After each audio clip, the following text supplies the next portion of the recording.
Nathan Cross didn't say a word. He just grabbed the woman's wheelchair handles, spun her around to face the long dirt road she came from, and said, "Drive back the way you came." She didn't move. He did it anyway. Pushed her chair 2 full steps toward the gate, before she grabbed both wheels and locked herself in place with the kind of grip that told him she hadn't survived boardrooms by being soft. "I need a husband," Vivian Ashford said, "by tomorrow morning, and you're the only man left on my list." Nathan looked down at her, then at the Escalade, then back at her. "Then kiss me right now," he said. And nothing, absolutely nothing, went the way either of them planned. Drop your city in the comments right now. I want to see how far this story travels. If you're new here, hit subscribe and don't leave, because what happens next between Nathan and Vivian is going to hit you somewhere deep. The morning Nathan Cross almost turned away. The woman who would change his life, he was elbow deep in a broken water line and already running an hour behind. It was just past 7. The Vermont sky was pale gray, the kind that promised nothing good, and the cold had that late October bite that cuts right through denim. Nathan had been up since 5, same as every day, making Lily's lunch, starting the generator, feeding the 2 goats that remained after last spring's rough patch, and now lying flat on his belly, in the mud, trying to figure out why the east pasture had no water pressure. He was 41 years old, and he felt every single year of it in his knees. "Daddy?" He turned his head. Lily stood at the edge of the pasture fence in her yellow raincoat, her dark hair pulled into 2 uneven pigtails that he still hadn't mastered after 3 years of solo practice. "Bus is coming in 20, she said. "I know, baby." "You've got mud on your face." "I know that too." She watched him for a second, the way 8-year-olds watch adults when they're deciding whether to say more. Then, "You okay, Daddy?" Nathan pulled himself up to one knee. He looked at his daughter standing there in her yellow coat, like the one bright thing in an otherwise gray morning, and he felt that familiar pressure behind his sternum, the one that had lived there for 3 years. The one that showed up every time Lily looked at him with her mother's eyes. "Yeah, Bug," he said. "Go grab your backpack." She ran. He turned back to the water line. That was his life. Broken things. Fixed things. The school bus. Dinner at 6. Bedtime at 8:30. A farm that barely broke even, and a mortgage that didn't care whether the harvest was good or bad. Nathan Cross didn't have a plan beyond next week. He didn't have savings beyond next month. What he had was Lily, and a piece of land his grandfather had worked before him, and the stubborn belief that a man could hold something together through sheer refusal to let it fall. Carol had believed that too. Right up until the diagnosis. Right up until the end. He didn't let himself think about Carol before 8 in the morning. That was his rule. He heard the crunch of gravel before he saw the car. It was a Cadillac Escalade. Black. New enough to still have that clean-edge shine that doesn't survive a Vermont winter. It came up his dirt road slow, like whoever was driving wasn't sure they had the right address, and pulled to a stop just past his front gate. Nathan stood up, wiped his hands on his jeans, and watched. The driver, a young man in a gray jacket, got out, fast, moved to the passenger side and opened the rear door. Then he went around to the back of the Escalade and opened the cargo hatch. Nathan heard the mechanical sound of a ramp deploying, and then she came into view. The wheelchair was high-end, custom, the kind that costs more than his truck. She moved it herself, no hesitation, no assistance. Hands on the wheels with a practiced confidence that said she'd been doing this long enough that she didn't think about it anymore. She wore a dark blazer, a silk blouse and trousers with a crease sharp enough to cut glass. Her hair was pulled back clean. Her lipstick was the color of a woman who made decisions before breakfast. She looked like she'd taken a wrong turn from a Fortune 500 shareholder meeting and ended up in his mud. She rolled up to his gate, looked at the latch, looked at him. "You going to open this?" she asked. Nathan crossed his arms. "Depends on why you're here." She met his eyes and didn't blink. My name is Vivian Ashford. I'm the CEO of Ashford Properties. We're the third largest commercial real estate development firm in New England. I know who you are, he said. She didn't look surprised. She looked like she expected people to know who she was. Then you know I don't drive out to a farm in the middle of nowhere unless I have a serious reason, she said. I know you don't drive anywhere, he said. Your guy drives you. Her jaw tightened, just barely. He'd seen it that half second where she decided not to react. Open the gate, Mr. Cross. Tell me why. She looked at him for a long moment. He'd been told before that he was hard to read. Carol used to say it half as a compliment and half as a complaint. He looked back at Vivian Ashford and tried to figure out what a woman like her was doing at a place like his. I have a legal matter, she said finally. It involves you, and I need to discuss it in person. A legal matter? Yes. I haven't done anything wrong. I know.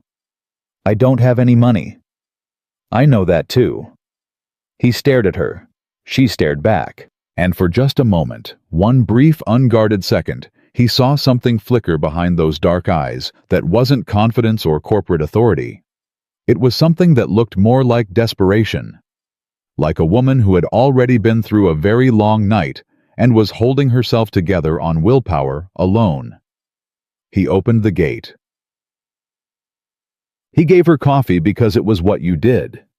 He didn't offer to help her up the porch steps she'd already redirected around them to the side ramp he'd built 2 summers ago for old Earl Whitman down the road. She'd found it before he pointed to it, which told him she was a woman who sized up a room or a property before she walked into it. They sat at his kitchen table. She kept her blazer on. He was still in his muddy work shirt and didn't apologize for it. Lily had gone to school. The house was quiet. My father died 14 months ago, Vivian said, both hands wrapped around the mug, not drinking. He left me controlling interest in Ashford Properties. But there's a clause in his will. What kind of clause? The kind that lawyers call archaic, and that my father's generation called traditional. She said the word like it tasted old. In order to retain full controlling interest, the primary heir must be married within 2 years of the reading of the will, or controlling interest transfers to the next eligible family member. Nathan waited. The 2-year deadline is tomorrow, she said. He looked at her. Tomorrow. Tomorrow at 5 p.m. The lawyers will convene. If I'm unmarried, the vote goes to the board, and my uncle Richard Ashford has enough proxies to take control. And you want what exactly from me? She set down the mug. She looked at him directly, and he had to give her credit. She didn't dress it up. I want you to marry me, she said. A legal marriage. Witnessed, filed, and binding. In exchange, I'll pay off your farm mortgage in full, establish a college fund for your daughter, and pay you a monthly retainer for 12 months, after which we will file for an uncontested divorce. The kitchen was very quiet. Nathan heard the wind against the window. He heard the old refrigerator humming. He heard his own breathing slow down the way it did when he was trying to think clearly instead of react. How much? He said. She named a number. He didn't move, didn't blink, felt it land somewhere in his chest like a stone dropped in deep water. That number was his mortgage. Lily's college. 2 years of breathing room. Maybe 3. The kind of money that turned a man's shoulders from tight to loose. He looked down at his hands. The cracked knuckles. The grease still under 2 nails. The ring finger on his left hand bare now for 2 years, still slightly indented from the band he'd worn for 9 years of marriage. How did you find me? He said. I've been looking for 6 weeks. I needed someone specific. She folded her hands on the table. Stable. Verifiable. No criminal record, no financial scandals, no social media footprint that could be weaponized. Someone whose character would hold up under scrutiny. Someone who wouldn't say no, he said. She paused. Someone who might listen. There's a difference. Yes, there is. She looked at him steadily. I won't insult you by pretending this isn't transactional. It is. but I will tell you that I have no intention of making your life difficult. You would continue to live here, raise your daughter, run your farm. You would appear at 2 required events as my spouse. That's it. Just 2 events. Just 2. And your uncle—" Something moved across her face. It wasn't quite anger. It was older than anger. "Richard has been waiting for this for 14 months, she said quietly. "My father built that company from nothing. He built it through 3 recessions and 1 bankruptcy, and every person who told him he was finished. Richard has sat in the boardroom for 22 years, contributing exactly nothing of value, and he has decided that because I use a wheelchair, I am not fit to lead what my father built." Her voice didn't crack, but her hands for just 1 second pressed flat against the table. "He is wrong," she said, "and I refuse to let him win." Nathan stood up, walked to the window, looked out at his land, the pasture, the fence line, the old barn his grandfather had built with his own hands, and that Nathan had re-roofed 3 years ago, working weekends doing it alone because he couldn't afford labor. He thought about Lily. He thought about the mortgage payment due in 11 days. He thought about Carol and what she would say. He knew what she would say. She'd have looked at Vivian Ashford and seen someone fighting to hold something together with both hands, and Carol had never once in her life turned away from that. "I have one condition," Nathan said, still facing the window. Behind him, Vivian was silent. He turned around. "My daughter is not part of this. She doesn't know about any arrangement. Whatever this is, she doesn't get used, she doesn't get confused, and she doesn't get hurt. If any of that changes, if she so much as looks sad, because of something connected to this, it's over. I don't care about the money." Vivian looked at him for a long moment. "Agreed," she said. He crossed back to the table and stood over her, and she looked up at him without flinching. "Then kiss me," he said. She blinked. "Excuse me. You want to walk into a courthouse tomorrow and convince a judge and 2 lawyers that this is a real marriage. I want to know if we can even be in the same space without it looking like a business transaction." He held her gaze. "Kiss me. Right now. And if it's so stiff and strange that we can't pull it off, then we both know this won't work, and we shake hands, and you get back in your Escalade." The silence stretched between them like a wire pulled tight. He watched something move across her face, surprise first, then calculation, then something he couldn't name. She was good at controlling what she showed. But in that 1 second, he saw her work to control it, which told him more than if she'd just been relaxed. She looked down at her hands, back up at him. "You're serious," she said. "I don't say things I'm not serious about." Another long pause. And then Vivian Ashford, CEO of Ashford Properties. The most controlled and composed woman Nathan had ever stood across from, leaned forward slightly in her wheelchair, reached up, took a careful hold of the front of his muddy work shirt, and kissed him. It was brief, firm. Not aggressive, but not tentative either. The kind of kiss that said, "I am not afraid of you," which he respected. She released his shirt and sat back. He straightened. "Well," she said, her voice entirely level.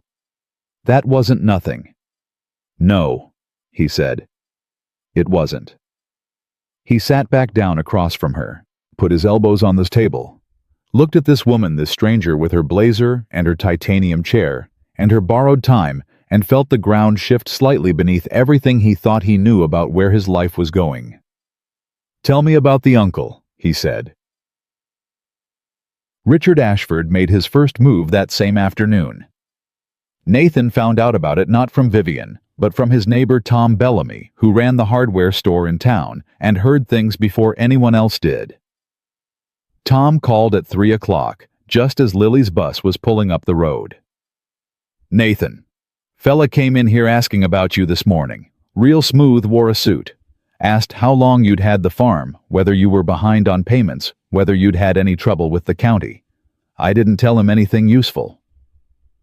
Nathan watched Lily climb off the bus, saw her wave at the driver, start running toward the gate.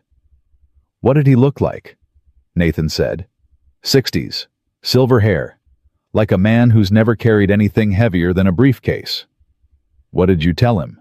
"Told him you were the most honest man in the county, and to take his questions elsewhere."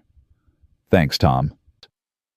He hung up as Lily reached him, grabbed his hand, launched immediately into a story about a spelling test and a girl named Priya who had gotten the word embarrassed wrong, even though Lily had helped her study. And wasn't that unfair, Daddy? And wasn't Lily being kind by not laughing? "Very kind," Nathan said. "I wanted to laugh a little. That's human." She seemed satisfied with this and ran up the porch ahead of him. Nathan stood there for a moment in the cold, looking down the empty road. He thought about the man in the suit asking about his mortgage, about his payments, about whether he'd had trouble. He thought about Lily. He thought about Vivian's face when she'd said, "I refuse to let him win," and how it hadn't sounded like the words of a CEO protecting a company. It had sounded like the words of a daughter protecting her father's name. He pulled out his phone, found the number she'd written on the back of her business card before she left. He typed, "Richard Ashford sent someone to town to ask about me. You should know that." The reply came back in under 2 minutes. "He moves fast. I'm sorry. Are you still willing?" He looked at the porch where Lily had already gone inside, and he could hear her through the screen door singing something off-key to herself, the way she did when she thought no one could hear. He typed back, "Yes. Tell me where to be and when." Then he went inside and started dinner because whatever tomorrow was going to bring tonight, his daughter needed to be fed. He didn't sleep much. He lay in the dark in his room. The room that still had Carol's nightstand on her side, still had her lamp with the blue shade, because Lily said it made the house feel less empty, and he stared at the ceiling and tried to understand what he had agreed to. A contract marriage, 12 months, 2 appearances. And at the end of it, a quiet divorce and enough money to actually breathe. He ran the numbers in his head the way he always did when he was worried mortgage feed costs, school expenses, property tax, the transmission that needed replacing on the truck before February. He ran them, and then he ran them again, and he saw with the cold clarity of a man who'd been running numbers in the dark for 3 years that what Vivian Ashford was offering him wasn't just money. It was time. Time to stop the bleeding. Time to make Lily's life something more than functional. Time to maybe build something instead of just defend it. "Is this right?" he asked the ceiling. The ceiling didn't answer. Carol would have. Carol would have sat up, turned on the blue lamp, and said something both practical and profound, the way she always had. He turned his head toward her side of the room. "She's fighting for something real," he thought. "And she came to me because she had no one else." He understood that. He understood it in the way that only someone who had ever stood in a room and realized they were completely alone in something important could understand it. He closed his eyes. Tomorrow, he was going to get married for the second time in his life. To a woman he had met this morning. A woman who had kissed him at his kitchen table to prove a point, and who had looked for just 1/2 second like it had surprised her too. "Don't make this into something it isn't," he told himself. But he fell asleep thinking about her hands pressing flat on the table. The way she'd said, "I refuse to let him win." The way she'd looked at Lily's school photo on the refrigerator quickly, like she hadn't meant to like something in it, had caught her off guard. Outside, the Vermont dark was total and cold and completely still. And somewhere in the state, in a hotel room or a boardroom or a car moving fast through the night, Richard Ashford was already making his next move. The morning of the marriage, Nathan wore the only suit he owned. It was the one he'd bought for Carol's funeral. Dark navy, slightly too wide in the shoulders now, because he'd lost weight that year and never gained it all back. He stood in front of the bathroom mirror and looked at himself for a long moment, and then he buttoned the jacket and decided not to think about it too hard. Lily was at school. He'd kissed her forehead at the bus stop the same as every morning, handed her the lunch bag, watched her go. She'd asked why he was dressed up, and he'd told her he had a meeting in town. A meeting in a suit. She'd said suspicious the way 8-year-olds are suspicious, not because they know something's wrong, but because something is different. A formal meeting, he'd said. She'd squinted at him. Then she'd shrugged and climbed onto the bus, and he'd stood there in the cold until the bus turned the corner and disappeared. He drove his truck to the county courthouse. It took 22 minutes. He spent most of it in silence, one hand on the wheel, watching the road. Vivian was already there when he arrived. She was parked in the accessible space near the side entrance, her driver standing at a respectful distance while she typed something on her phone with the speed and precision of someone who never stopped working. She had on a deep burgundy dress, structured and simple, and her hair was down today. He hadn't seen that before. It changed her face somehow, made her look less like a boardroom and more like a person. She looked up when he pulled in. He got out of the truck, walked over, stopped a few feet away. "You look," she started. "Don't," he said. She almost smiled. "I was going to say you look like a man who keeps his word." He looked at her for a moment. "You look like you haven't slept." "I slept 4 hours." She said it without apology. "I had calls with Tokyo One with our London attorneys, and I spent an hour on the phone with our CFO, explaining why I would be unavailable this morning." "What did you tell them?" "That I had a personal appointment." That's one way to put it. Her driver Marcus, she'd introduced him briefly the day before, and Nathan had filed away that she treated him with actual respect, not the kind that's just performance held the side door open for them. Vivian moved through it, and Nathan followed, and just before they stepped inside, she stopped and looked up at him. "Nathan." "Yeah. If at any point today you want to stop, if you walk in there and decide this is wrong, tell me. We will walk back out and I will find another way." She held his gaze. "I mean that." He studied her face. She meant it. That was the thing about Vivian Ashford, that he hadn't expected she meant things. He'd assumed she'd be the kind of woman who said what was useful. Instead, she seemed to be the kind who said what was true, even when it cost her something. "Let's go get married," he said. The ceremony itself took 11 minutes. A judge named Patterson, who had clearly done dozens of these and showed it, stood behind his desk and read the words with the neutral efficiency of a man filing tax returns. There were 2 witnesses, Marcus and Vivian's attorney, a compact woman named Helen Chow, who wore reading glasses on a chain and looked at Nathan once very carefully, the way a doctor looks at a patient they're not sure about yet. When the judge asked Nathan if he took Vivian as his lawful wedded wife, he said yes, clearly without hesitation. He didn't look away from the judge. When the judge asked Vivian, she said yes. Same clarity, same steadiness. But Nathan was standing close enough that he heard her take one short controlled breath just before she said it, and he understood that for all her composure, this was costing her something too. The judge said they could kiss. Nathan looked at Vivian.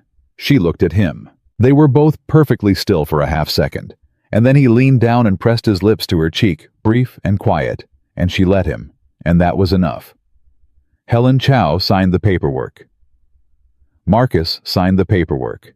The judge stamped something. Nathan signed his name in 3 places on a document that made him legally and officially the husband of one of the most powerful women in Vermont. He straightened up and looked at his own signature. "Well," he said.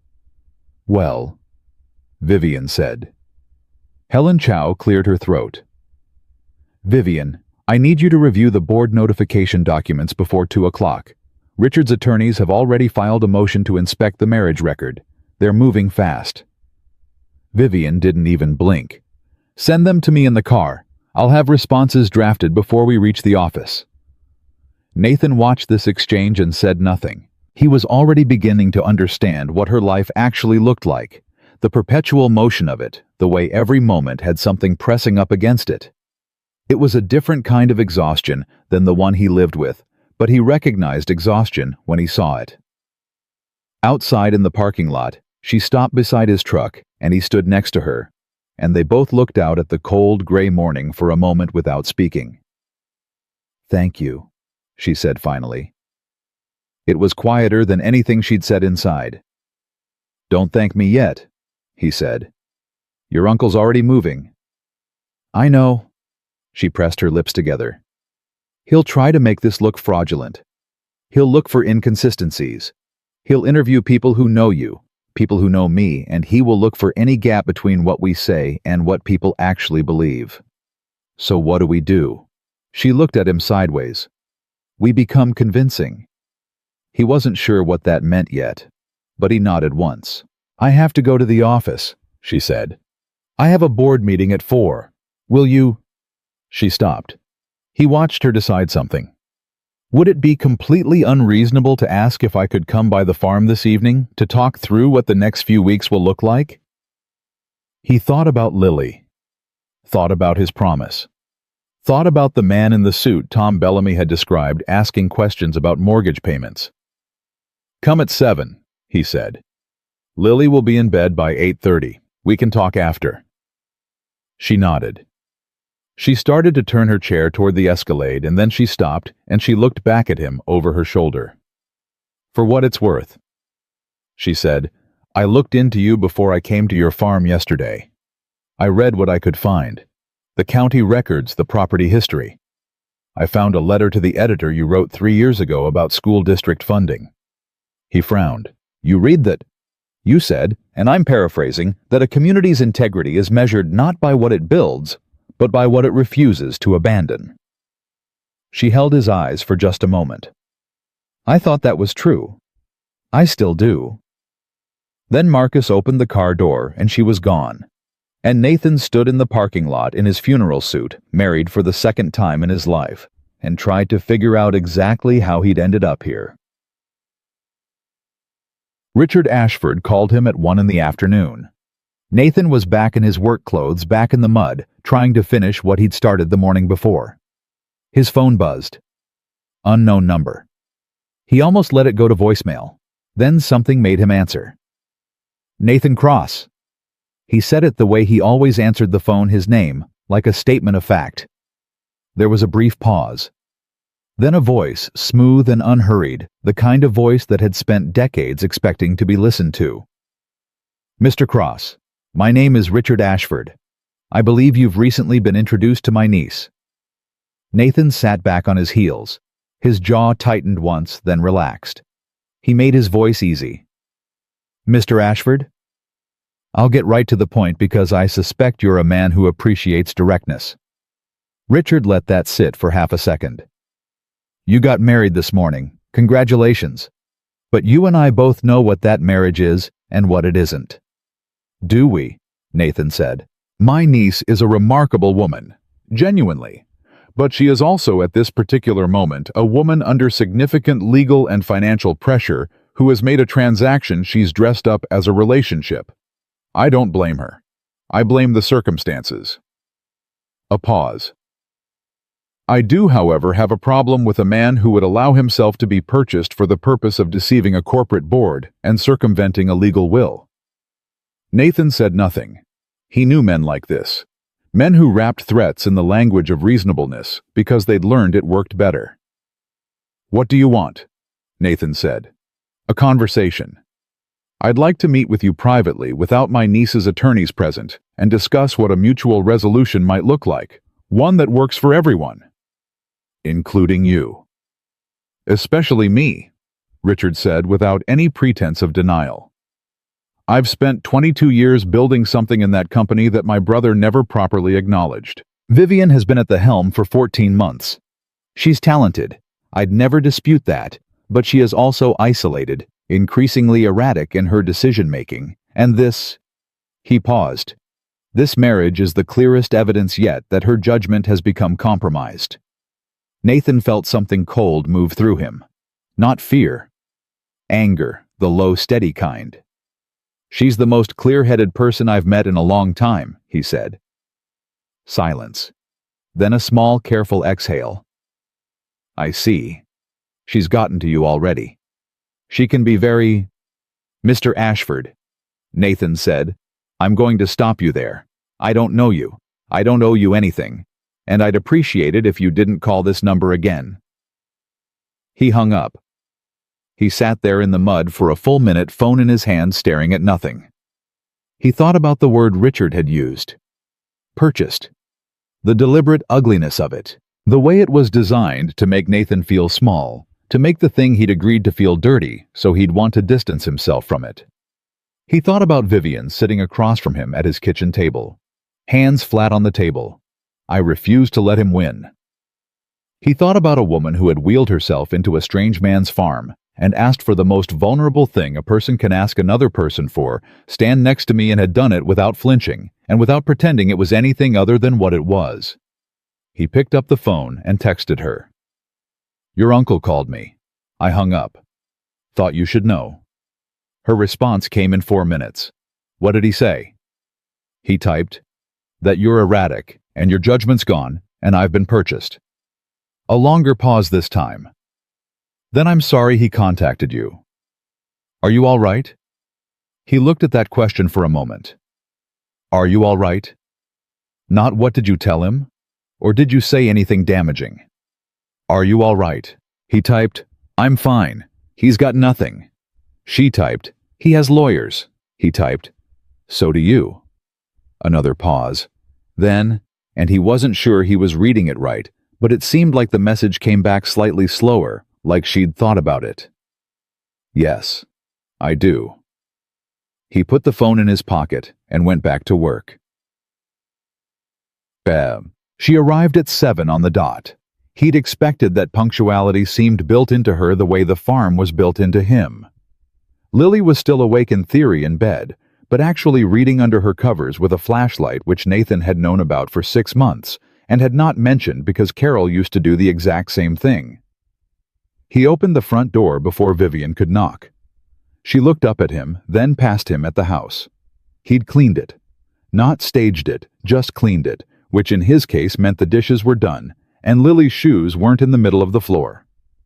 "Come in," he said. He had coffee ready. She took it without comment, and they sat at the same table as the morning before, and the familiarity of that was strange, sitting across from this woman for only the 3rd time, and already having a table between them that felt like theirs. "He called you," she said. "He did." "That's faster than I thought." She wrapped both hands around the mug. "He's going to argue the marriage is fraudulent. He'll file with the probate court. He'll request depositions, likely both of us separately, to compare testimony.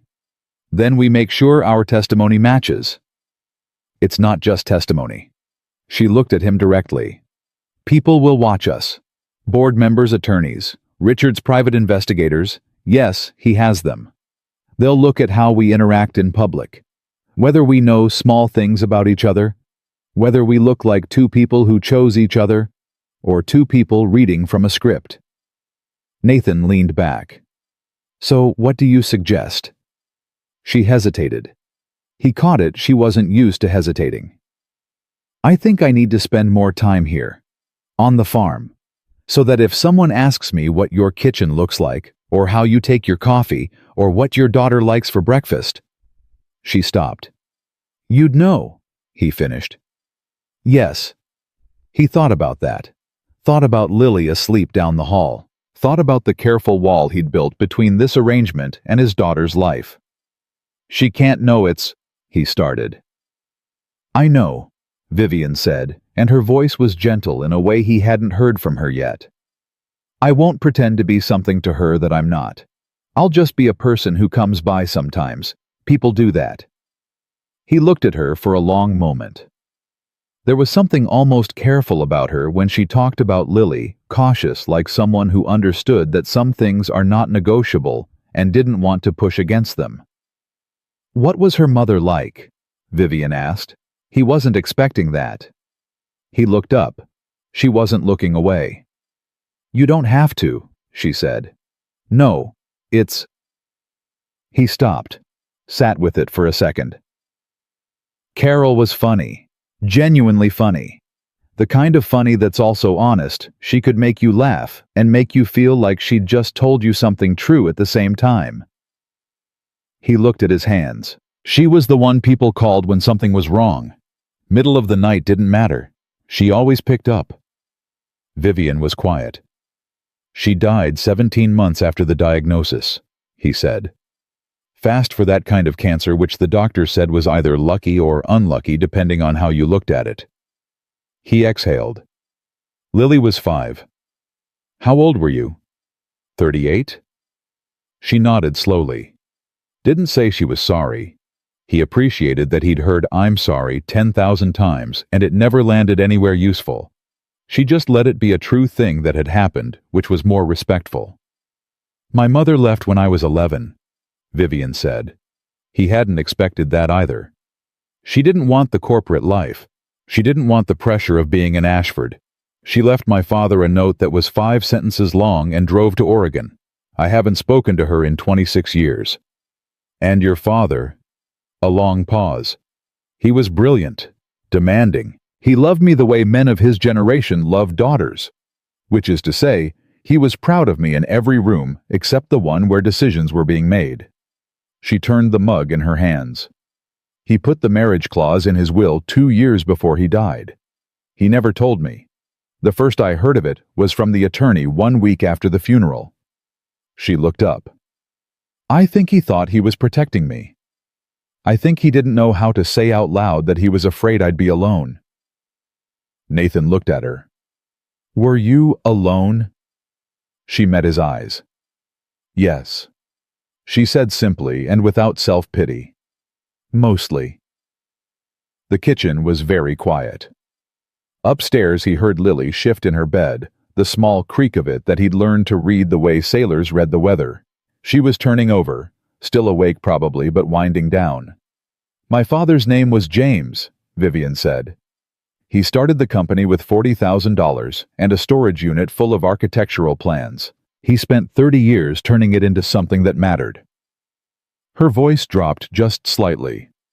Richard was there for all of it, watched it happen, contributed where he was allowed, and resented where he wasn't. And now he wants to put his name on something that was never his. And you're going to stop him, Nathan said.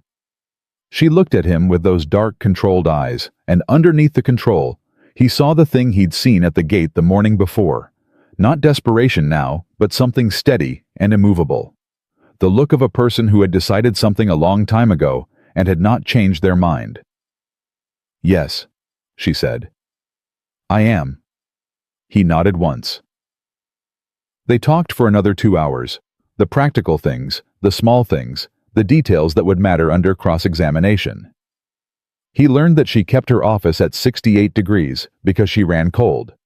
She learned that he made coffee at 5 a.m., and that the leftover cup was always still on the counter when Lily got up, and she was absolutely not allowed to have any.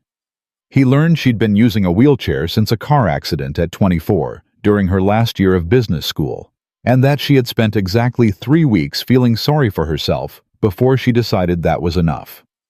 She learned that he had re-roofed the barn alone over 3 weekends, that he couldn't cook anything more complicated than pasta, but Lily didn't mind, and that he still talked to Carol sometimes at night when the house was quiet.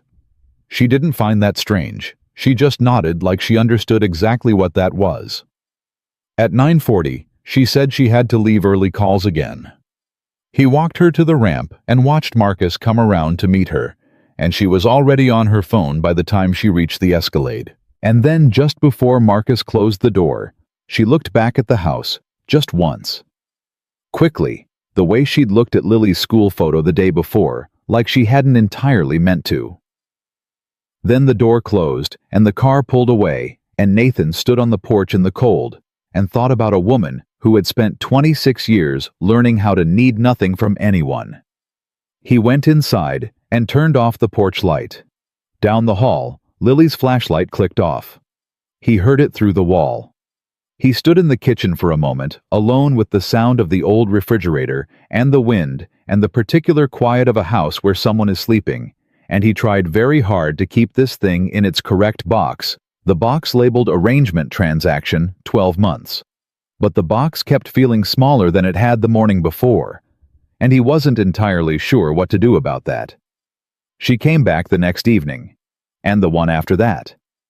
Nathan hadn't asked her to. She hadn't announced it. She simply appeared at 6:30 on Wednesday with a paper bag from the diner in town, the good one, not the chain place on Route 9, and when he opened the door, She held it up and said, "I didn't know if you'd already eaten." He hadn't. He'd been running fence line until dark and had forgotten about dinner entirely, which happened more than he liked to admit. He stepped back and let her in. Lily was at the kitchen table doing homework, and she looked up when Vivian wheeled in, and Nathan held himself very still, watching his daughter's face, the way he always watched it, the way that had become second nature after Carol died, reading Lily for signs, the way a farmer reads weather. Lily looked at Vivian, looked at the paper bag, looked at her father. "Are you the lady from the fancy car?" she said. Vivian set the bag on the counter. "I am." "Daddy said you had a meeting." "We did." Lily considered this with the focused seriousness of an 8-year-old who suspects adults are not telling her the whole story, but hasn't figured out the right question yet. "Are you his friend?" Nathan opened his mouth, but Vivian answered first easily and without hesitation. "I'm getting there," she said. "We haven't known each other very long." Lily seemed to find this acceptable, more acceptable, Nathan thought, than if either of them had overclaimed. Kids had a sense for when adults were performing. Vivian hadn't performed. "I'm doing fractions," Lily announced.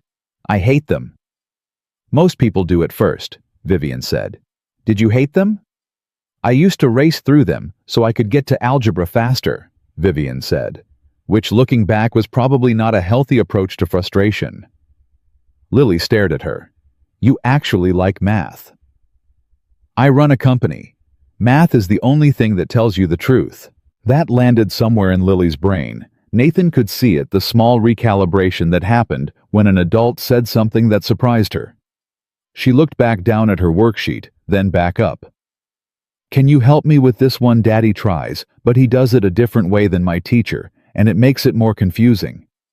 Nathan felt a mild spike of defensiveness, and then let it go, because she was not wrong. Vivian rolled to the table, looked at the worksheet, and spent the next 20 minutes walking Lily through 5 fraction problems, with a patience that was so genuine it was slightly startling. She didn't talk down. She didn't rush. When Lily got one wrong, she asked Lily to show her the steps, found exactly where the thinking had slipped, and corrected from there. It was methodical, and kind, and utterly without condescension. Nathan put the food out and watched from the counter, and he felt something move through him that he couldn't immediately name. It wasn't attraction exactly, or it wasn't only that.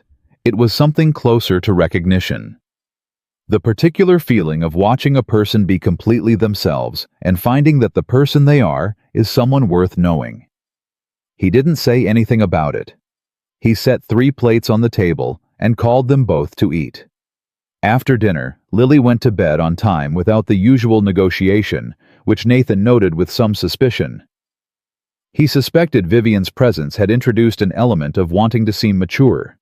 He'd take it. He and Vivian sat at the table again. The coffee was on. The house was quiet. "She's remarkable," Vivian said. "She's 8 going on 35, Nathan said. "She gets that from you." He glanced at her. "You don't know that." "I'm making an informed inference." She wrapped her hands around her mug. "She watches you. Every time she answered a question tonight, she looked at you first. Not for permission, just to check, like she wanted to make sure you were still there." He was quiet for a moment. "She's been doing that since Carol died. Took me a long time to understand what it meant." "What does it mean?" "That she needs to know I'm not going anywhere." He looked at his coffee. "Kids who lose one parent early, they spend a long time waiting for the other one to disappear too. You just have to keep showing up until the waiting stops." Vivian was very still. He looked up and found her watching him with an expression he hadn't seen from her before.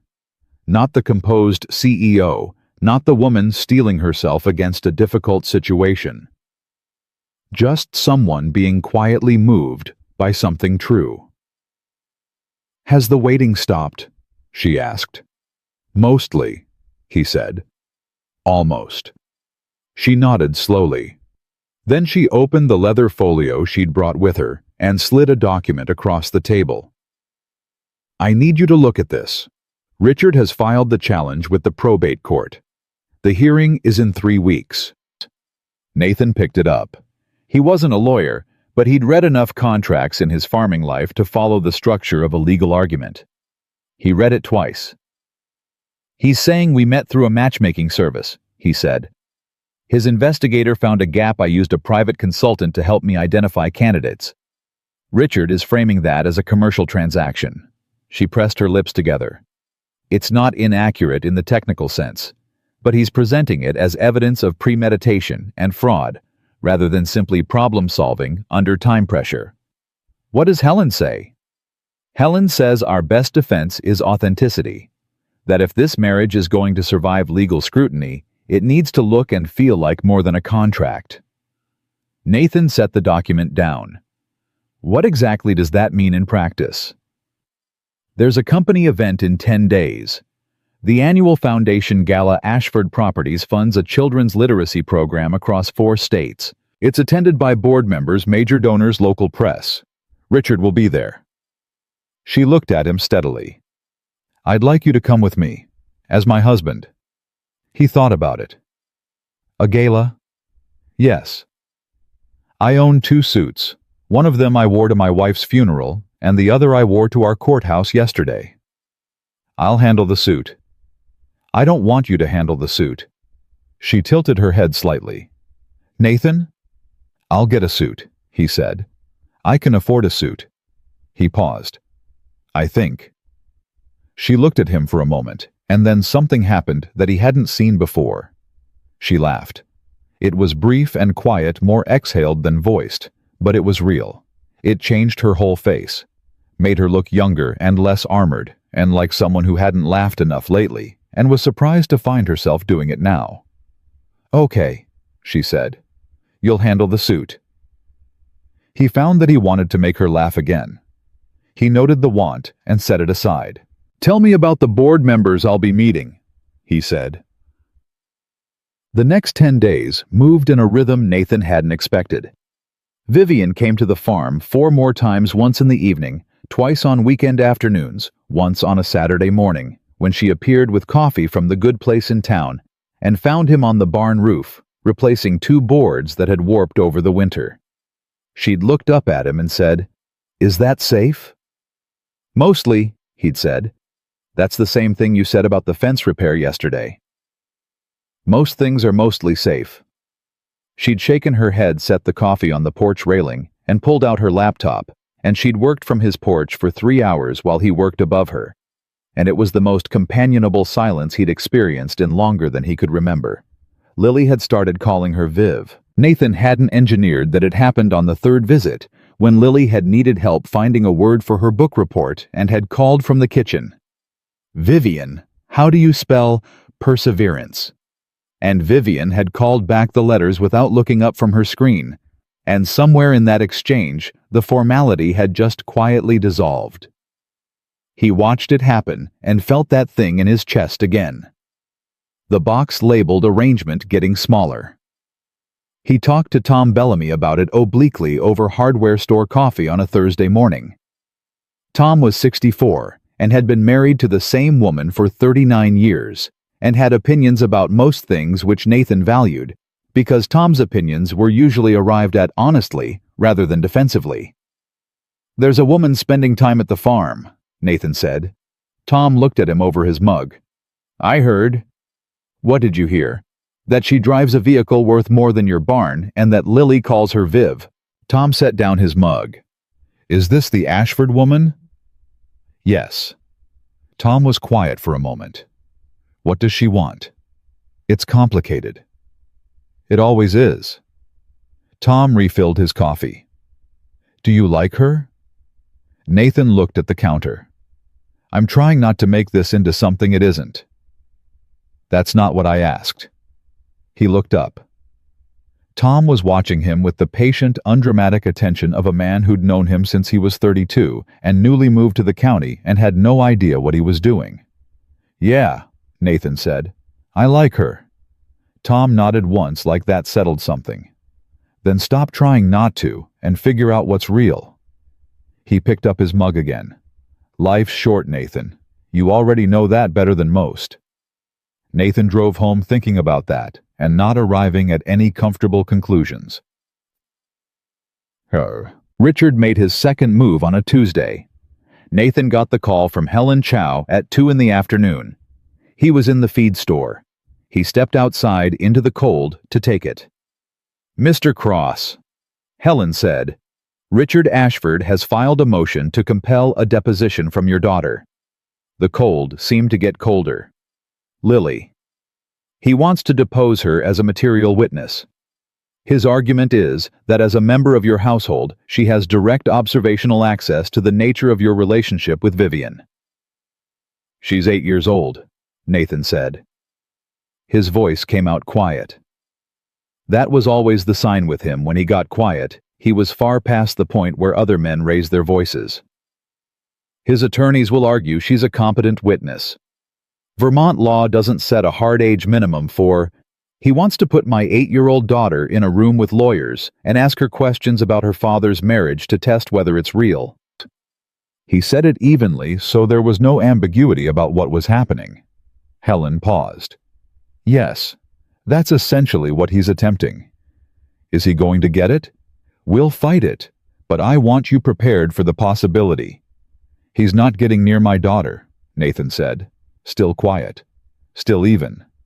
Tell Vivian I'm coming in. He drove to Burlington. He'd never been to the Ashford Properties offices, a glass and steel building that occupied the top 3 floors of a downtown high-rise.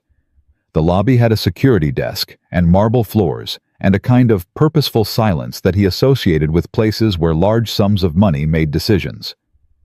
The receptionist called up. He was sent through. The elevator opened directly into a reception area with the Ashford Properties name on the wall in brushed steel letters, and a young assistant met him and brought him back through a series of open-plan offices where people moved fast and spoke low until they reached a corner office with a glass wall. Vivian was on a call when he came in.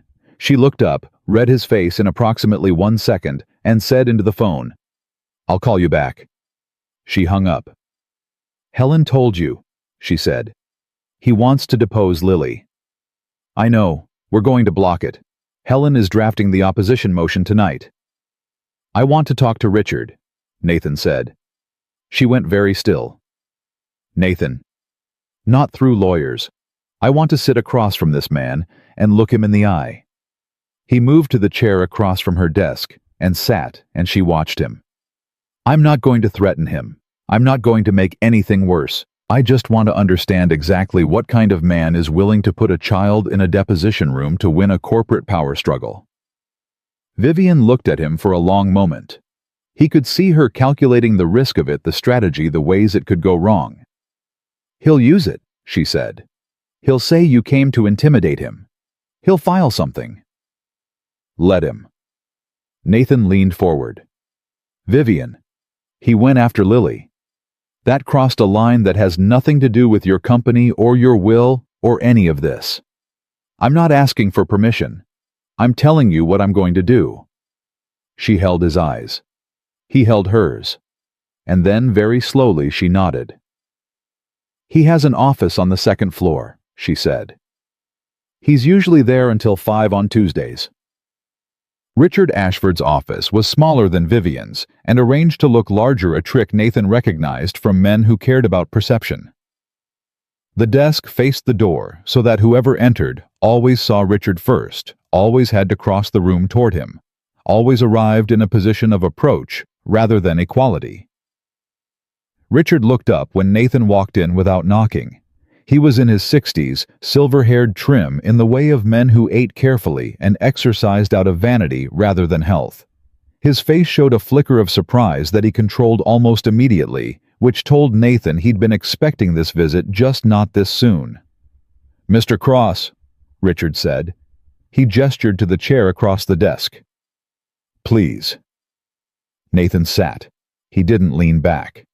He put his forearms on his knees and looked at this man directly and without performance. "You want to depose my daughter," Nathan said.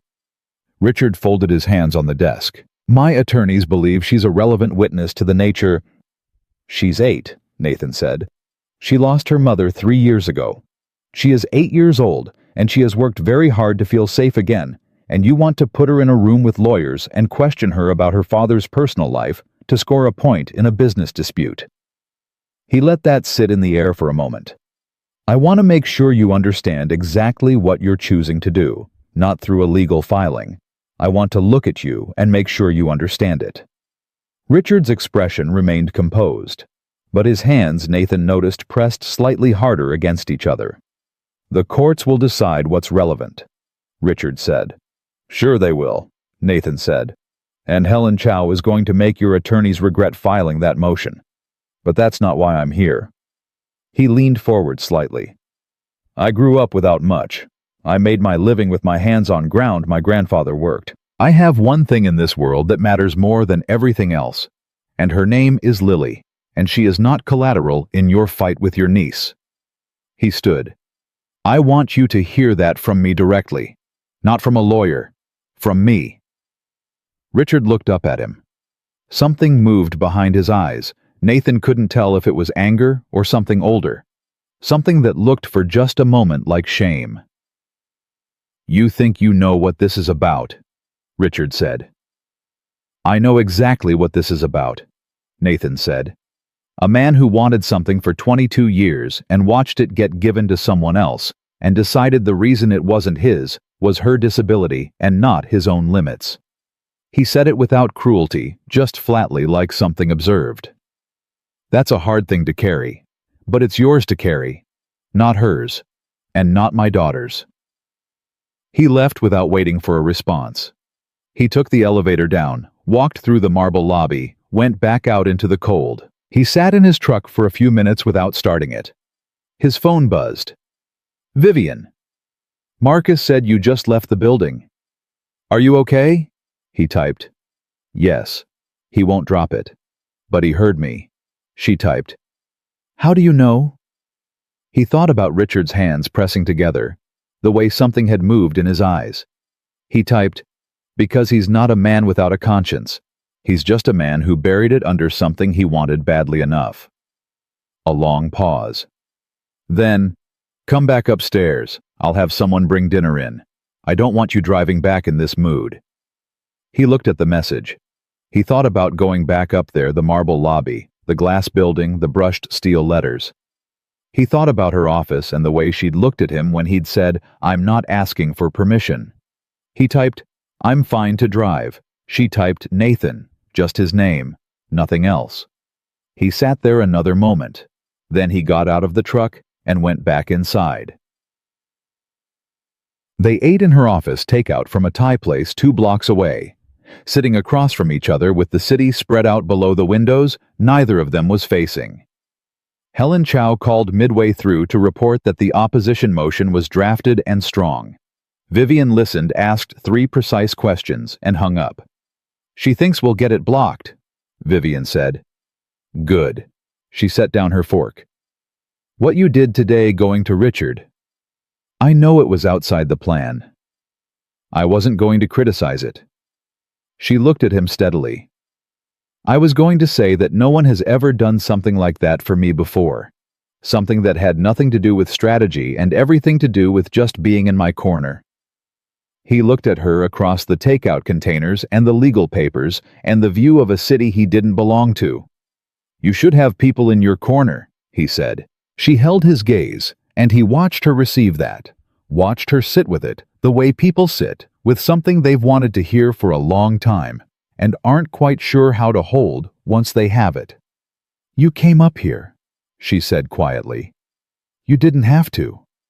No, he said. I didn't. She looked down at her food. Back up. Her voice was careful, like she was measuring something. Is this still just an arrangement to you? The question sat between them. He should have said yes. The clean, safe answer. The answer that kept the box labeled 12 months intact. He looked at her, this woman who had rolled into his life in a black Escalade, and kissed him at his kitchen table, and spent 20 minutes patiently teaching his daughter fractions and laughed once quietly like she'd forgotten she was allowed to. "I don't know what it is anymore," he said. It was the most honest thing he'd said in a long time. She didn't look away. "Neither do I," she said. Outside, the city moved the way cities do, indifferent and constant. Inside, the air between them had changed into something that neither of them was ready to name, but both of them could feel. Nathan picked up his fork and went back to eating, because that was what you did when you were trying to be careful. And Vivian did the same. And the silence that settled between them was the kind that is not empty at all, the kind that is in fact very full. And Richard Ashford, 2 floors below, sat alone in his office, long after his assistant had gone home, looking at nothing, with Nathan Cross's words still somewhere in the room with him. The suit Nathan bought cost him $240 at a men's shop in Burlington that smelled like cedar and old money. The salesman, a soft-spoken man in his 50s named Gerald, had looked at Nathan's frame, looked at the rack, and gone directly to a charcoal gray wool blend that he said would work for evening without looking like a costume. Nathan had stood in the fitting room mirror and thought Carol would have liked this. He'd bought it. He'd driven home. He'd hung it on the back of the bedroom door and not looked at it again until the night of the gala. Vivian had sent a car. He'd told her not to, and she'd said the parking at the venue was difficult, and he'd said he'd manage, and she'd said Marcus would be there at 6:30, and by the time he'd formed another objection, the conversation was already over. That he was learning was one of her methods. She didn't argue, she simply completed the decision while you were still preparing your rebuttal. He was ready at 6:15. Lily was at his neighbor Janet's place for the night, which he'd arranged. Honestly, just told Janet he had an event in the city.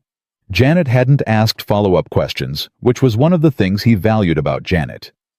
He stood in the kitchen in the charcoal suit with the collar of his dress shirt still unbuttoned, because he hadn't decided about the tie yet.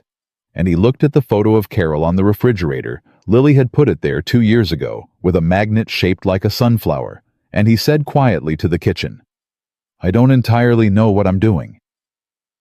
The refrigerator hummed. The house said nothing useful. He put the tie on.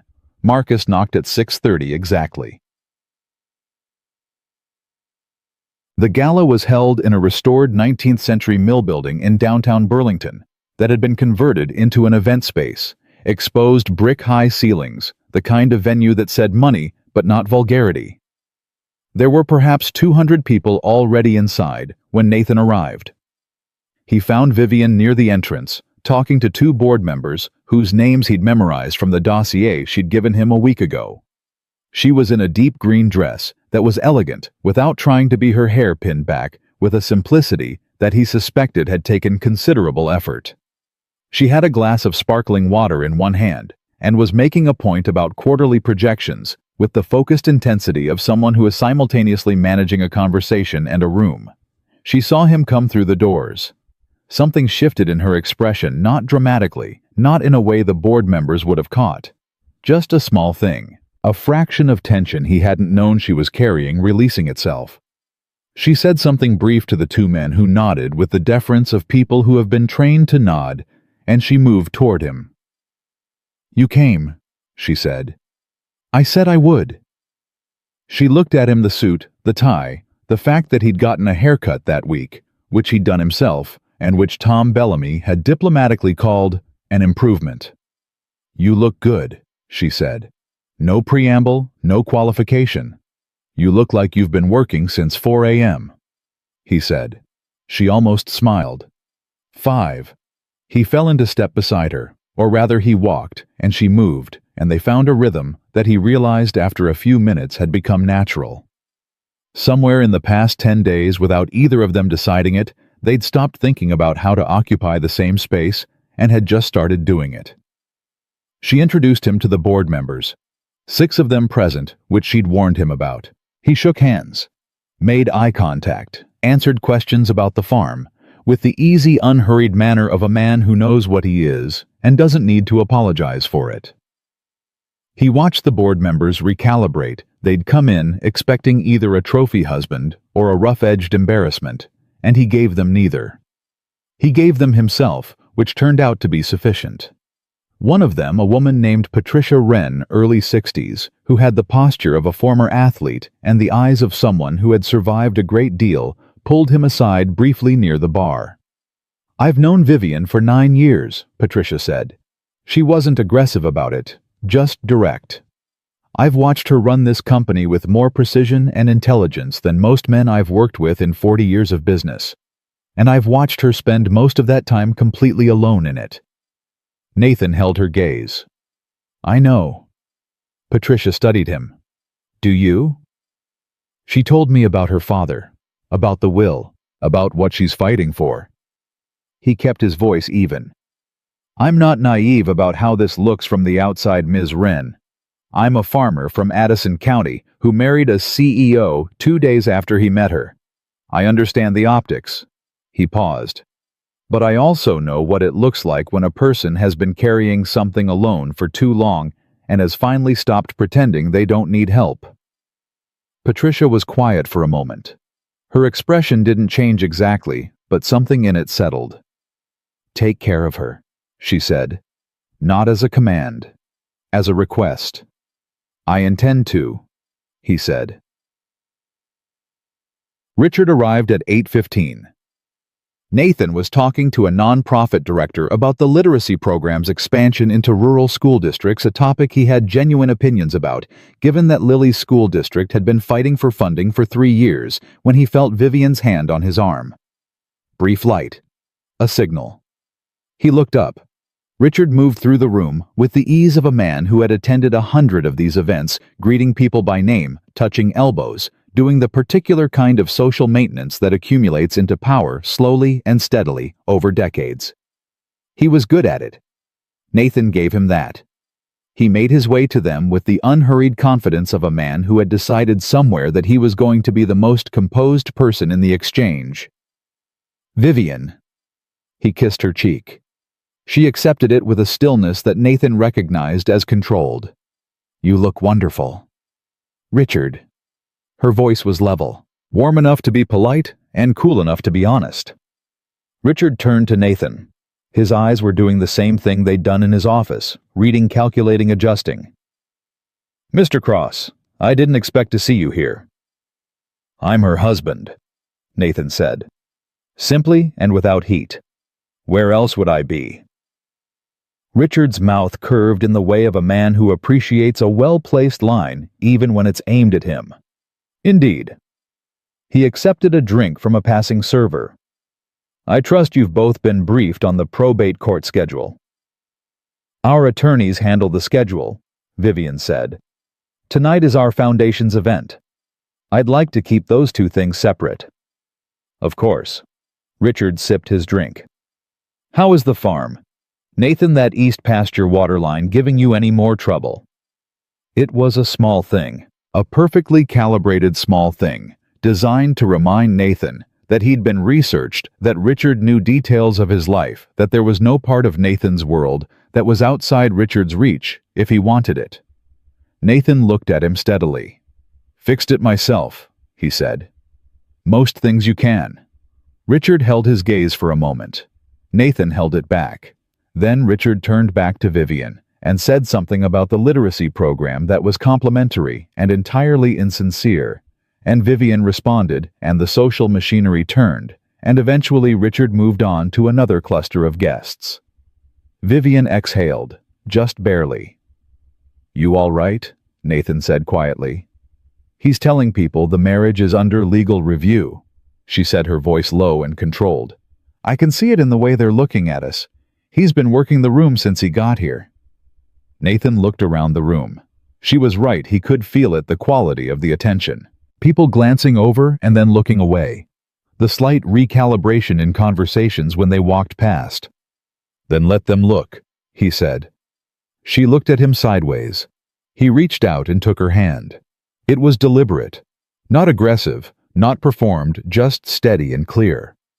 Her hand was cool, as it always seemed to be, and for a half-second she went very still in the way of someone who wasn't expecting to be touched. Then her fingers closed around his. They stood like that in the middle of the gala and let the room see them. "This doesn't feel like an arrangement right now," she said quietly, not looking at him, looking at the room. "No," he said. "It doesn't." Neither of them said anything else, but her hand stayed in his. The drive back was quiet. Marcus drove. Nathan sat beside Vivian in the back of the Escalade, and they were both turned slightly toward their own windows, watching the city give way to the dark country roads, and neither of them was in a hurry to speak. "Patricia Wren told me what you said to her," Vivian said finally. "I figured she might. She texted me during the dessert course." Vivian looked at her phone screen, then put it face down on the seat between them. She said, and I'm quoting, "He's real. Keep him." Nathan looked at the passing dark outside the window. "She's practical. She's the most perceptive person on that board." Vivian paused. "She's also right." He turned. She was looking at him. In the low light of the car, all of her careful composure was still there. But it was quieter somehow, like a volume that had been turned down to its resting level, the level underneath the one she showed the world. "Nathan," she said, "I need to tell you something." He waited. "When I came to your farm," she said, "I told you I'd been through 6 weeks of candidates. That's true. But I didn't tell you when I read the letter to the editor you wrote. The one about what a community refuses to abandon." She looked down at her hands in her lap. "I read it at 2 in the morning, 3 days before I came to you. I'd been through 11 names on the list and rejected all of them. And I was sitting in my apartment thinking I was going to lose my father's company, and I was going to lose it alone the way I'd done everything. And then I read that letter." She stopped. He didn't fill the silence. He'd learned she needed a moment sometimes when she was saying something real to arrive at it at her own pace. "I came to you because of that letter," she said. "Not because you were the safest candidate or the most manageable. Because of what you said about refusing to abandon something. And I thought—" She stopped again. When she spoke again, her voice was lower. "I thought maybe a man who believes that wouldn't run the first time things got difficult." He looked at her for a long time. "I'm not running," he said. "I know." She looked up. "That's what I'm trying to tell you. I know you're not. And I'm not sure I know how to—" She pressed her lips together. "I'm not good at this. I'm good at most things, but this—" "I know," he said. "I don't say things I don't mean," she said. "I just don't always say things, even when I mean them." "I know that too." He held her eyes. "I'm not going anywhere, Vivian. Not because of the contract. Not because of the money. Because I'm not built to walk away from something real. And whatever this is, it's real. I don't entirely know its shape yet, but it's real." She looked at him, and he watched her work to receive it. The same way she'd sat with you should have people in your corner, like someone who'd been handed something valuable and was being careful not to drop it. "Okay," she said, quietly. "Okay." Marcus drove them through the dark, and neither of them reached for the other again. But neither of them moved away, and by the time they reached the farm, the windows had gone dark with late November, and the stars were very bright in the Vermont way, the way they only got when the air was cold enough to strip everything else out. The deposition motion was denied 4 days later. Helen Chow called Vivian at 8 in the morning, and Vivian called Nathan 10 minutes after that. And when he picked up, he heard something in her voice he'd never heard before, a looseness, like a coil that had finally been allowed to decompress. "He didn't get Lily," she said. He sat down on the porch steps, let out a breath. "Good." The judge called it an undue burden on a minor witness with no demonstrable unique testimony. Richard's attorneys pushed back, and the judge told them to move on. A pause. Helen says it's a significant setback for his challenge. Without the deposition, his case for fraud is largely circumstantial. "Largely," Nathan said. "He still has the probate hearing in 9 days, Vivian said. "He'll push on the timeline, how we met, how quickly we married. He'll argue the speed of it proves premeditation. It does prove premeditation, Nathan said. Yours. A pause. Yes. So we tell the truth, he said. You found yourself in an impossible situation. You had a deadline. You made a decision. None of that is illegal. None of it is fraudulent. He paused. The question the court is going to actually ask is whether there's a real marriage here. And that's the one question Richard can't answer for us. Vivian was quiet for a moment. Nathan. Yeah. If I lose this hearing, if the board votes Richard and everything I've spent 4 years building at this company goes with him. The literacy program. The community development projects in 3 rural counties. He will strip all of it because none of it is profitable, and all of it was mine. She said it carefully, like she'd measured every word before releasing it. I need you to know what's actually at stake, not just for me. I know what's at stake, he said. I've known since you sat at my kitchen table and told me about your father. He heard her breathe. Then, why does that not surprise me? Because you're perceptive, he said. You knew what you were looking for when you drove up my road. Another pause, and then quietly she said, Maybe I found more than I was looking for. He looked out at the pasture. The goats were at the fence line. The sky was the pale clear blue of cold mornings after cold nights, and the light was thin and clean and honest. Yeah, he said. Maybe we both did. He brought Lily to the farm that Saturday and didn't tell her anything except that Vivian was coming by. Lily had responded with a casual okay that was so specifically designed to seem nonchalant, it told him everything he needed to know about how much she was not caring. Vivian arrived at noon with groceries, which Nathan hadn't asked for, and which she offered with the slightly stiff manner of someone who wasn't sure of the protocol for bringing groceries to someone else's house.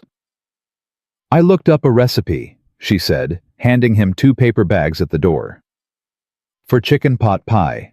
Apparently it's a thing people make. He looked in the bags. Apparently. I've never made one. I've had them, but I've never... She stopped.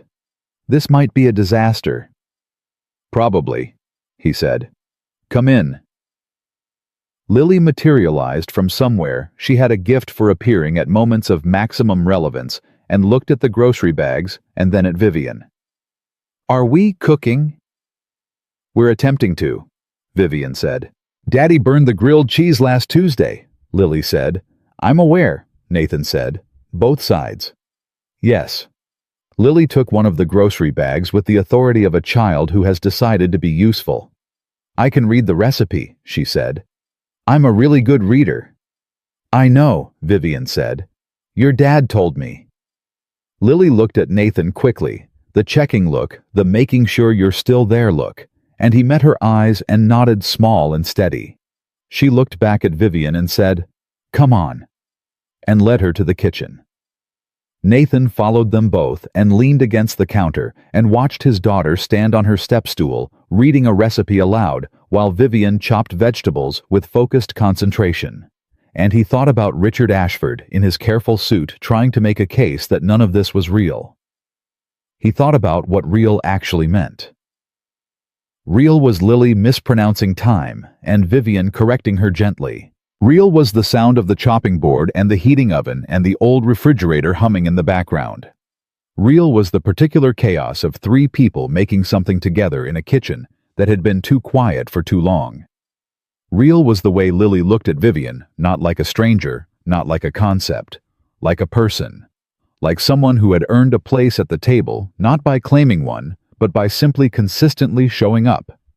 Nathan's phone buzzed. He glanced at it. A text from a number he didn't recognize. Then he read it and recognized who it was from. You should know that I intend to continue the legal challenge. However, I have instructed my attorneys to withdraw the deposition motion permanently, not just the denial permanently. The child should be left out of this. He read it twice. He looked at the message for a long moment. Then he typed back, "Thank you." He put his phone in his pocket. He didn't tell Vivian, not yet. Some things needed to settle before they were spoken. From the kitchen, he heard Lily say something that made Vivian laugh, the real laugh, the brief, quiet, surprised one. He heard Lily laugh back louder with the full-throated delight of a child who has made someone she admires find something funny. He pushed off the counter and went back in. "What did I miss?" he said. "Viv accidentally put in a whole tablespoon of salt instead of a teaspoon," Lily said, giggling. "It will be fine," Vivian said in the tone of someone who was not entirely sure it would be fine. "It's double the salt," Lily said. "We'll add more vegetables," Vivian said. "Balance it out." "That's not how salt works," Lily said. "It might be," Vivian said. Nathan picked up the recipe card, looked at it, put it down. "It's definitely not how salt works." Vivian looked up at him. Her expression was somewhere between amused and genuinely uncertain, and underneath both of those things was something open, something that didn't have armor on it. He took the spoon from her hand, looked at the pot, stirred it once, and said, "We'll figure it out." She looked up at him from her chair. Close at the counter, close enough that he could see the tiredness she carried behind her eyes and the warmth she'd been carrying there too lately that hadn't been there the morning she'd rolled up to his gate. "We usually do," she said. And Lily read the next instruction from the recipe, and the afternoon moved forward and outside. The Vermont sky did what it always did, turned slowly gold, and then pink, and then deep blue, indifferent to the small and significant thing that was happening in the kitchen below it. The pot pie, when it came out, was salty. Lily declared it the best thing she'd ever eaten. Nathan said it was decent. Vivian said nothing, just ate 2 full servings, which Nathan counted as the most honest review. After dinner, after dishes, after Lily went to bed, and the house went quiet, Nathan and Vivian sat on the porch in the cold, both wrapped in their coats, and he told her about Richard's text. She read it, handed the phone back, said nothing for a moment. "He has a conscience," she said finally. "I always knew that. I just didn't know if he'd ever let it speak louder than his ambition." "It did tonight," Nathan said. She looked out at the dark. "It doesn't mean he'll drop the challenge." "No. But it means he's not a man without limits." He paused. "People without limits are the ones you can't reach. He's reachable." She turned her head toward him. "You reached him," she said. "In his office, whatever you said to him." "I just told him the truth," Nathan said. "Most people don't," she said. "Most people dress the truth up until it's unrecognizable. You just say it, plainly and without apology." She was looking at him steadily. "I've spent my whole career in rooms full of people who never say what they actually mean, and I got so used to reading between the lines that I almost forgot there were people who just say the thing." He looked at her. "What's the thing you're not saying right now?" A long pause. "That I'm scared," she said. "Not of Richard, not of the hearing." She held his gaze. "Of this, of how much all of this has started to matter to me." The porch was cold and quiet, and very dark beyond the yellow light from the kitchen window. "That's the bravest thing you've said to me," Nathan said. She looked almost startled. "That's a low bar. I've faced down 3 corporate boards and 2 congressional hearings." "Yeah," he said. "But that wasn't brave. That was competence. This is different." She looked at him, and he looked back, and the cold moved around them, and the stars were bright, and the farm was quiet the way it got late at night, when everything that needed doing was done, and there was nothing left but the simple, complicated fact of 2 people sitting in the dark and deciding slowly what they meant to each other. 9 days, she said, until the hearing. 9 days, he said. She nodded, turned her face back to the dark. And when she spoke again, her voice was the quietest he'd ever heard it, stripped of everything except the plain, unguarded truth underneath. "Don't let go," she said. "Whatever happens in that courtroom, don't let go." He looked at her profile against the dark sky, the controlled line of her jaw, the careful way she held herself even now, even out here, even after the salt and the laughter and the pot pie and the porch. "I already told you," he said. "I'm not built for that." She didn't answer, but her hand moved on the armrest of her chair, and his was already there, and they stayed like that until the cold finally drove them inside. The 9 days before the hearing were the longest Nathan could remember since the 9 days between Carol's last hospital admission and her death. Not because the situations were the same, they weren't not even close, but because of the particular quality of the waiting. The way time moved differently when something important was coming, and there was nothing left to do but hold your ground and let it arrive. He worked the farm. He got Lily to school. He fixed the gate latch that had been sticking since September. He did all the ordinary things that ordinary days required, and in between he texted Vivian sometimes about the hearing, sometimes not. She sent him a photo one morning of a contract she was reviewing with a note that said fourth coffee still can't find the clause, and he'd sent back try looking after the fifth, and she'd sent a single laughing emoji, and he'd stood in his kitchen holding his phone and smiling at it, like a man who had forgotten somewhere in the past 3 years that he was capable of that. Helen Chow prepared them both for deposition-style questioning. She came to the farm on a Tuesday evening and sat at Nathan's kitchen table and asked them questions separately, then together with the relentless, slightly adversarial energy of a lawyer who needed to know before Richard's attorneys did where the soft spots were. "When did you first know this was more than an arrangement?" Helen asked Nathan, pen poised. He didn't answer right away. He thought about it honestly. "The night she came back with dinner," he said. "The second night. She didn't have to. There was nothing strategic about it." Helen wrote something. "And you?" she asked Vivian. Vivian was quiet for a moment. "When he went to Richard's office," she said. "I hadn't asked him to. There was nothing in the contract about it. He went because he decided to." She paused. "I've spent 20 years working with people who do exactly what's required and nothing more. He did something that wasn't required. That was the moment." Helen looked between them. She clicked her pen closed. "All right," she said. "You'll be fine." Nathan looked at her. "That's it." "That's it," Helen said. "You're not a fraud. You're two people who started with a contract and ended up somewhere else. That happens. It's actually the most human thing in the room." She closed her legal pad. "The problem is Richard knows it too, which means he's going to try to win on technicality rather than substance." "What technicality?" Vivian said. "Timeline," Helen said. "He's going to argue that even if the feelings are genuine now, the marriage was entered into with fraudulent intent, that the emotional reality came after the legal transaction, which he'll argue invalidates the good faith requirement." She folded her hands. "I'll counter that good faith doesn't require feelings to precede the contract, it requires honesty in representation. You both represented yourselves honestly. You didn't claim to be in love when you filed. You filed a legal marriage. Feelings followed. That's called life." Vivian looked at Nathan across the table. He looked back.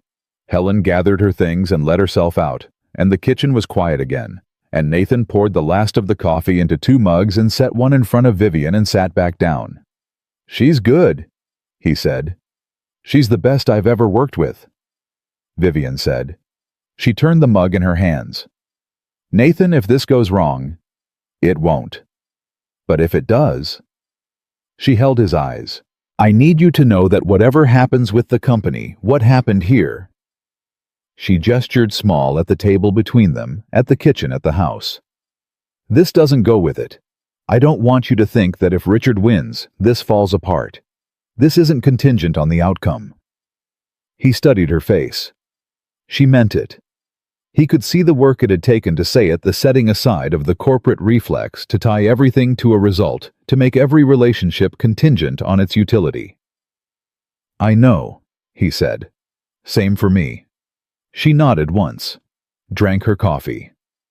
And they sat together in his kitchen at 11 o'clock on a Tuesday night, the way people do when they've stopped performing and started just being somewhere together, which is its own kind of grace. The morning of the probate hearing, Lily woke up with a fever. It was 101, not dangerous, but real. She was pale and quiet, in a way that was more unsettling than when she was dramatic about being sick, and Nathan sat on the edge of her bed and pressed his hand to her forehead and felt the familiar parental calculus begin temperature symptoms. How she looked, how she sounded. "My throat hurts," she said. "I know, Bug. Do you have to go somewhere today?" He looked at her.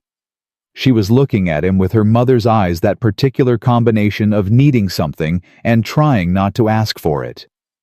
He texted Vivian at 6:45, "Lily has a fever. I may be late." Her response came in 3 minutes. "How bad one?" "Oh, 1. Throat. She'll be okay, but I need to get her settled. Is Janet available?" He paused. He hadn't thought of Janet. He'd been already reorganizing the morning in his head, calculating whether he could get Lily comfortable enough to leave with clear instructions. "Nathan, call Janet. I need you there." He called Janet. Janet, who was 67 and had raised 4 children and had opinions about modern parenting that she kept mostly to herself, out of respect, said she'd be there in 20 minutes and to stop worrying. He got Lily situated water toast, the small television from the guest room brought to her room her favorite blanket. He kissed her forehead. She grabbed his hand when he stood up. "Will you be back for dinner?" she said. "Yes," he said, without hesitation. "I will be back for dinner."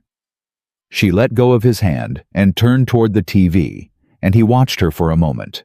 His daughter, 8 years old, still learning that people came back, and then he went downstairs, got in his truck, and drove to Burlington. The probate court was in the county courthouse, not the same one where he and Vivian had been married, which struck him as appropriate. Different building, different thing being decided.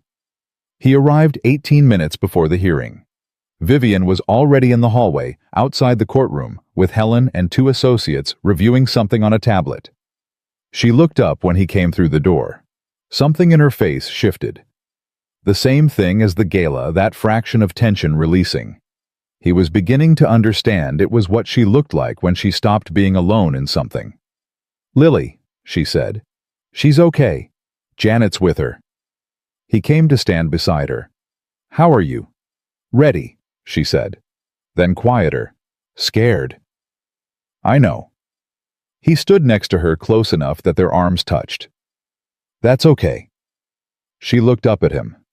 "You said that was brave." "Still is." Helen appeared at Vivian's elbow.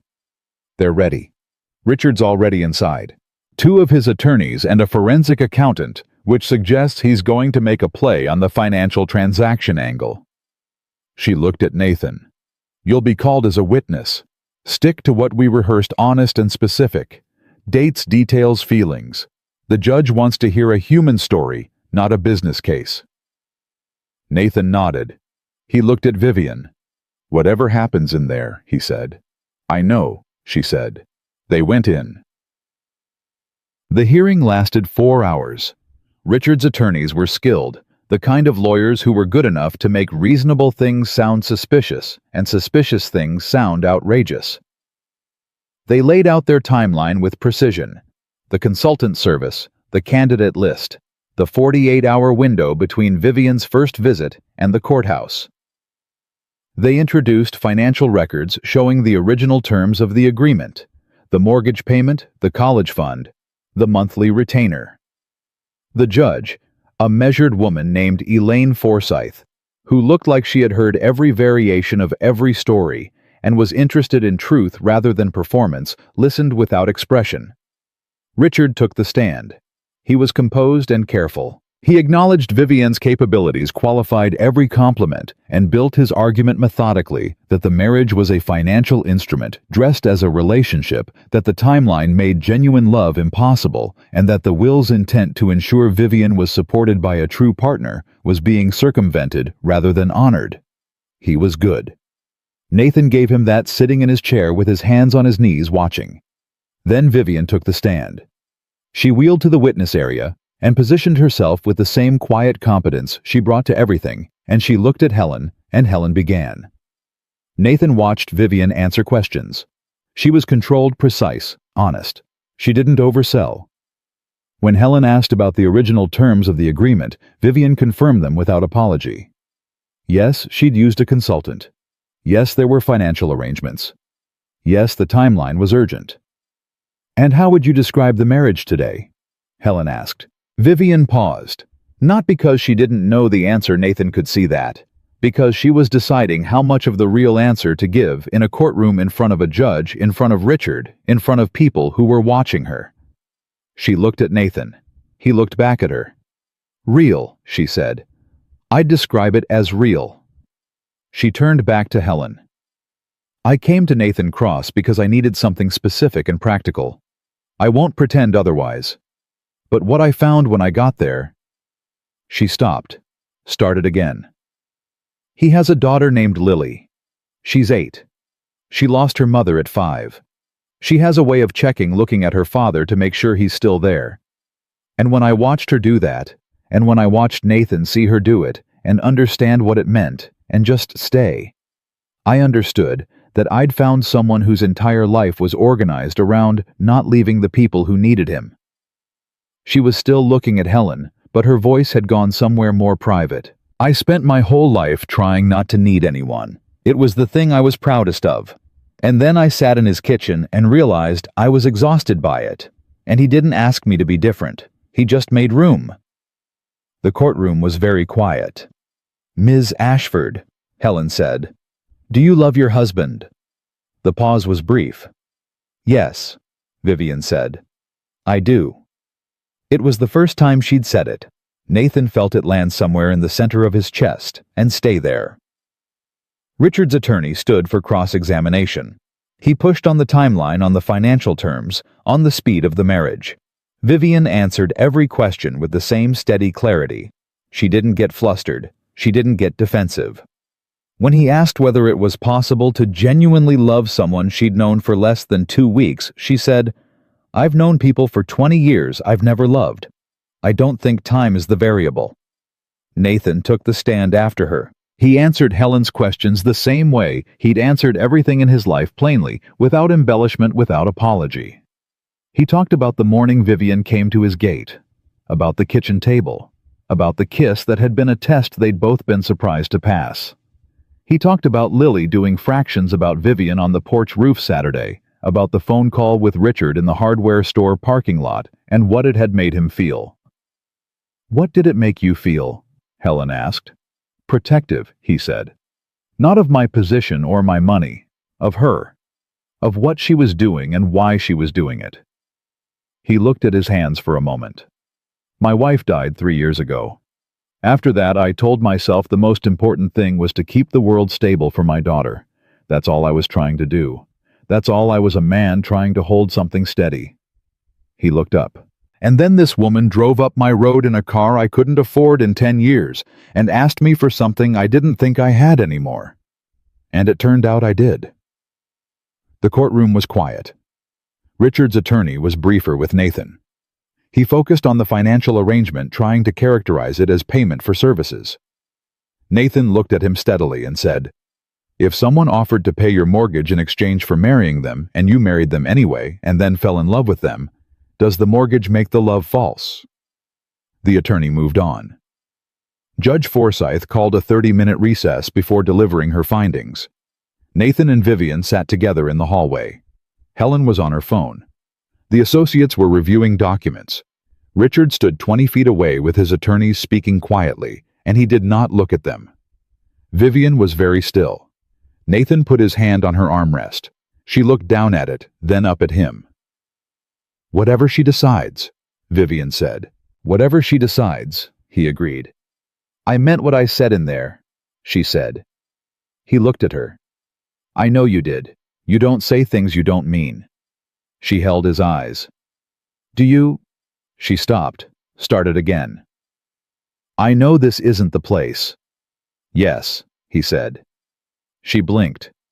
"I haven't finished the question." "I know what the question is." He looked at her steadily, This woman in the courthouse hallway, in her burgundy dress with her legal team around her, and her whole father's legacy balanced on the next 30 minutes, looking at him with something open and unguarded and a little frightened. Yes, I do. She looked at him for a long moment. Then she reached up and took his hand from the armrest and held it, and she turned to face forward, and they sat like that in the hallway until Helen came back to tell them the judge was ready. Judge Forsyth's ruling was 12 minutes long. Nathan counted without meaning to. It was a thing he did under pressure, measuring time by instinct. She dismissed the fraud claim first. She cited multiple precedents, the relevant Vermont probate code, and the plain language of James Ashford's will, which she said required a legal marriage entered in good faith, not a marriage preceded by romantic love. This court is not in the business of adjudicating the authenticity of emotion, she said, nor should it be. What it can assess is whether the legal requirements were met and whether the parties acted in good faith. The evidence is clear on both counts. She turned to the controlling interest question. She noted that Richard Ashford's challenge had been procedurally sound but substantively insufficient, that he had demonstrated the existence of a financial arrangement but had not demonstrated fraud, misrepresentation, or bad faith in the legal sense. The motion to transfer controlling interest to Richard Ashford is denied, she said. Vivian Ashford remains the controlling shareholder of Ashford Properties. The room was quiet for exactly 1 second. Then Helen exhaled, and one of the associates made a small involuntary sound, and Vivian sat completely still beside Nathan with her hands in her lap and her eyes straight forward.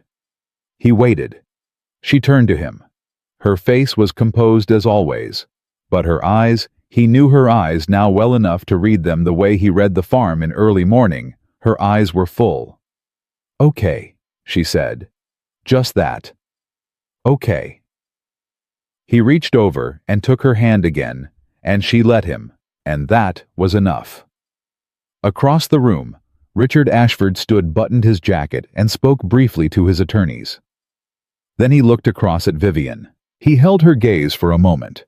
Something passed between them that Nathan couldn't fully read, the complex private language of family, of old wounds and older history. And then Richard nodded once. Not in defeat exactly. In something that was the beginning of something else. Something that might eventually become acknowledgement. Vivian nodded back. It wasn't forgiveness. It wasn't resolution. But it was a door left open rather than closed, and Nathan thought that was probably the most anyone could ask for in a single afternoon. They drove back to the farm together. Vivian dismissed Marcus. Nathan drove, and she sat in the passenger seat of his truck, which was 11 years old and smelled like hay and engine oil, and she didn't mention either of those things. They stopped at the pharmacy for Lily's throat medication. Nathan went in, came out, got back in the truck. Vivian had been on her phone while he was inside, then put it away when he opened the door. "Board's already asking for a meeting," she said. "Tonight? Tomorrow." She looked at the pharmacy bag in his hands. "How long before Lily's better?" 2-3 days. She's tough." Vivian looked out the window. "I'd like to be there. When she's feeling better. If that's..." "She'll want you there," Nathan said. "She's going to want to tell you that the fever was 101, and she'll probably exaggerate it to 103 by the time she tells you." Vivian smiled. That real smile, the brief, quiet one. "I'll act surprised." He drove. The road was familiar, the curves and grades of the county route he'd driven 1,000 times, and next to him was this person who had walked into his life 12 days ago with a deadline and a legal problem, and had somehow, in those 12 days, become the reason his mornings felt less like maintenance and more like something worth waking up for. He thought about what to say. He was not by nature a man who announced things. He showed them through action, through presence, through staying. Carol had understood that. He hoped Vivian was beginning to. "I want to tell you something," he said. She turned toward him. He kept his eyes on the road. "I've been alone with this farm and that kid, and whatever's left of my life for 3 years. I told myself it was enough. I told myself the most important thing was stability for Lily, for the farm, for all of it. Keep it steady. Keep it running. Don't reach for more than you can hold. He was quiet for a moment, and then you showed up at my gate, and I opened it. And I don't think I opened it because of the money, or the mortgage, or any of that. I think I opened it because something in me recognized something in you. A person who was also holding everything steady and pretending it wasn't costing them anything. He felt her stillness beside him, listening. What I'm trying to say, he said, is that the contract is 12 months, but I'm not interested in 12 months. The road unrolled ahead of them in the late afternoon light, the bare trees on either side, the pale sky going amber at the horizon. Vivian's voice was quiet. What are you interested in? He glanced at her. She was watching him, and her face was open, fully open, the armor set completely aside, which he knew cost her more than anything she'd done in that courtroom today. The rest, he said. Whatever comes after 12 months, all of it. She looked at him for a long moment. Then she said, I've been running a company since I was 31 years old. I have managed mergers, regulatory crises, a hostile takeover attempt, and a board of 12 men who thought a woman in a wheelchair was a temporary problem they could wait out. She paused. I've never once been as scared as I am right now. I know, he said. That probably seems disproportionate. No, he said. It doesn't. She was quiet. He drove. The farm appeared at the end of the road, the barn the fence line, the house with the porch light on, because he'd left it that way that morning, and Janet's car in the drive, and a small yellow raincoat hanging on the porch rail where Lily had left it. He pulled in and stopped the engine. They sat in the quiet truck for a moment. I'm not good at this, Vivian said. I want to be clear about that. I will do things wrong. I will work too much and go quiet when I should talk and take too long to say the things that matter. She looked at her hands. I'm aware of my deficits. I burned both sides of a grilled cheese, he said. She looked up. We all have deficits, he said. She looked at him. This woman who had fought for her father's legacy and her own dignity and her right to lead something she'd earned in a world that had made every step harder than it needed to be, and she said quietly and simply, Don't give up on me when I'm difficult. He held her eyes. Same, he said. The porch light was on. Inside he could hear the faint sound of the television from Lily's room. The farm was quiet around them the way it got in late afternoon when the day's work was done, not empty, but resting. Come inside, he said. She nodded. He got out and came around to her side, and she had already opened the door and was managing herself the way she always did, efficiently, without waiting to be helped, without apology for what her body required. He stood close enough to be useful if she needed him, and far enough to not be in the way, and she looked up at him as she settled and said, You've gotten better at that. At what? Standing exactly the right distance, she said. He thought about that. Yeah, he said. I've been practicing.